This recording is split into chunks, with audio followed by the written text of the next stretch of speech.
Lack of curiosity in your retirement phase can lead to an unfulfilled, unhappy, and unhealthy life. There, I said it. Curiosity killed the cat. No, it didn't. There, I said it. No, it didn't. My mother used to always say that. Your I don't mother know was why. wrong. Okay. That on many things. Oh, that's not really nice. I'm teasing. God rest her soul. God rest her All right, so we all have choices every day. And it's these choices that we make that decide how we live our life. You know, when you retire... When you wake up, you choose whether to be happy and nice to me or not. And I choose happiness every single day. When you get 40-plus hours of free time that come your way when you leave your job, what do you do with it? Why, do you use any curiosity to figure out what you want to do? Well, you know, Or research says the average number of hours that people watch TV each week is over 38 hours. people in retirement. People in retirement. Well, maybe some people at work too, but Can you it's imagine watching TV at work? not at work, Oh. but when they're working.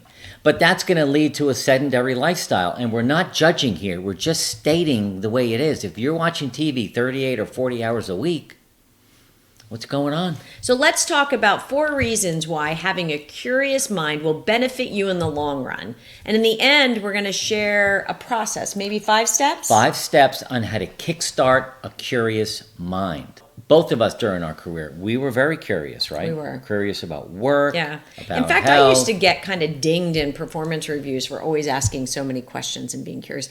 I even get dinged with you and the boys sometimes. You 'cause ask a lot of questions. I do. I ask You a do, lot of questions. And you ask a lot of questions. Yeah. You're curious. I am curious. Sometimes, should I say to a fault? No. Whoa. No, it's good. You are curious, but you make us all think, which is good. But learning was always big for us. It was. And I think we were curious about our mistakes. And you know, when Because our mistakes would lead to learning. That's right. That's right. And more experiences. More experience. Which is really, you know, kind of how we got the curious bug, right?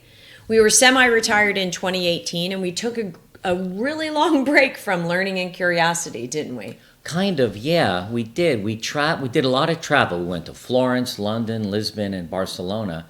But it was when we were in Florence that something happened to me that I, to this day, really appreciate. Our travel agent said, you should take a walking tour of Florence. And what did I say? You went kicking and screaming. I am not doing a walking tour of any city. I don't want to be that person. No, I don't want that. Walking, waving. You know what?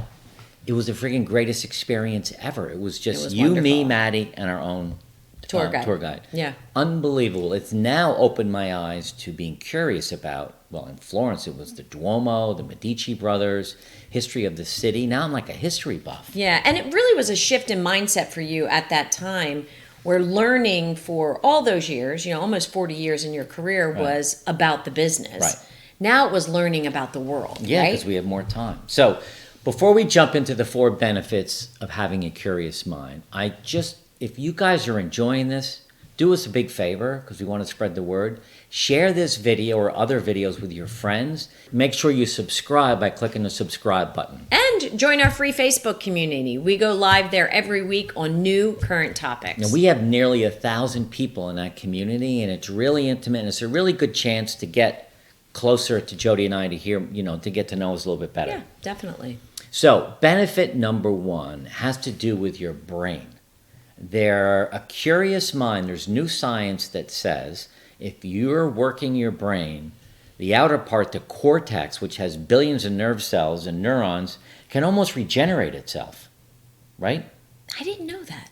Yeah, that's what you said yesterday when we were talking about this. No, I didn't know that it could actually regenerate. It can. No, there's science. And that's a cool thing about the brain, right? The more you exercise it, like a muscle, the more it regenerates, strengthens. Yeah, and I am kind of not a improves. neuroscientist, so you can fact check me, but I've read multiple times from multiple sources that the brain needs to be exercised. Right. It can't just sit there and watch TV for 38 hours a week. It's not getting any exercise. It's going to sleep. Right. So that is really, really important. So that's the the number benefit of one being benefit. curious is you can strengthen and regenerate your brain cells. That's really cool. Yeah. The second thing is you can expand your knowledge about something you really care about.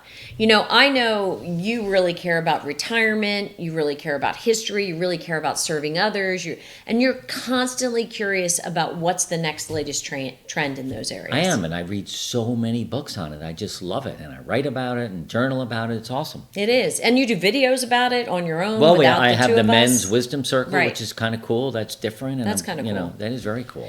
I, on the other hand, am like deeply involved in positive psychology and this idea around mindfulness and really helping people see the positive in what they can affect in the world. You do that with me every day. I do. You're my best cheerleader and coach. I love that. But that is true. The third thing that Curious Mind will do, it's going to improve your relationships. I mean, I would say that it improved ours because we're curious about each other. We're curious about each other's curiosities, Whoa, right? that's a double curious. Well, I mean, you see me reading a book on history, and you say, "What are you reading about? What Right. is that?" And then I talk about positive psychology. I see you reading a book, so we are interested in each other's learning, which I think is important. I also think it helps with not just us, but with friends and our children. You know, what's better than sitting down with one of your great friends and asking them some really deep questions about things that they care about, things that you're curious about their life that maybe you don't know, and even your adult children. Yeah. There's a lot about their lives that if you don't ask the question, you're not going to get to hear about. Yeah, what is the inquisitive inquiry? What is it? Appreciative inquiry. Appreciative inquiry. Inquiry. I can't say that today. But asking another question and another and another. You're really good at that. I But have just some great going- friends that are really good at that. Yeah, because that just feels good. Yeah. So here's a fourth reason why being curious is good for you. Because curious people are happier. We are so anti grumpy old man and grumpy old woman. Right, Right? right. Grumpy old woman? You're going to be grumpy? I hope not. Yeah. It's My resting face is happy. Yours? right, just like this. This is how I No. rest. No. No, It's how I Mark's rest. resting face is like, "Wah." I have resting bitch face. Sorry, but I'm going to not have that anymore in this video. But curious So- people are happier, right? Because- They have higher levels of positive emotions, Right. lower levels of anxiety, and really more satisfaction with life overall. So we are curious about everything. We are curious about our Oura Rings, which tracks our sleep, tracks our heart rate. rate, We're curious about our temperature. diet. We're curious about our exercise. And I think, frankly, we're curious about each other. And our community. And our community And and our our friends. Yeah, environment so it's and- yeah. it's a mindset. And I think what we should do now is we came up with this 5-step process on how to be more curious. And the first one, Because if it- you're starting at a 0 on curiosity, you're probably thinking to yourself, well, how do I even get there? yeah, have an open mind. Right. Okay. Step 1. Right. Step 1, have an open mind. You know, do a little personal assessment. You know, challenge yourself. Have you stopped being interested in everything around you? And if so, what are you going to do about it? All right. There's a book. If you're a reader and you want to start a journey of being curious, there's a great book by Adam Grant called Think Again: The Power of What You Don't Know. I bent over more than half the pages and Yeah. highlighted half the book. I think over 150 pages We'll, you highlighted. we'll put the link below, but I'm telling you, this book just opened your mind. It's fantastic. To really thinking about a different way to learn. And just saying, he's a student of applied positive psychology. Just saying. Okay. A little plug there. All right, well, why don't you write a book like that? Maybe. Okay. Speaking of books, the second thing you can do to, you know, kind of open up your curiosity is visit a bookstore or a library. You know, spend a little time getting lost. You know, really starting to kind of tickle what you can be curious about through the realm of books. I absolutely love getting a fresh cup of coffee and walking around a bookstore. You do. There's There's a great one in Madison, a Connecticut. great one in Madison, Connecticut. I just go there for coffee and just some time alone. It's a 20-minute drive, but when I get there, I'm all excited and I just walk through, grab Even a the book. smell of it. Yeah, Right? it's- With all the books. And they, you know, there's one of these bookstores that has a section where books recommended by the staff and all of that.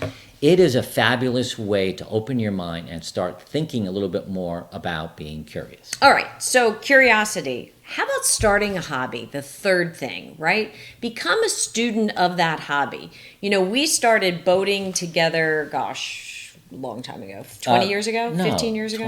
20 years ago, you were still in high school. That's not true, but thank you. No, when we first met. About Yeah. 15, 17 years ago, we started boating as a hobby, and we kind of ran through that. We learned a lot about it.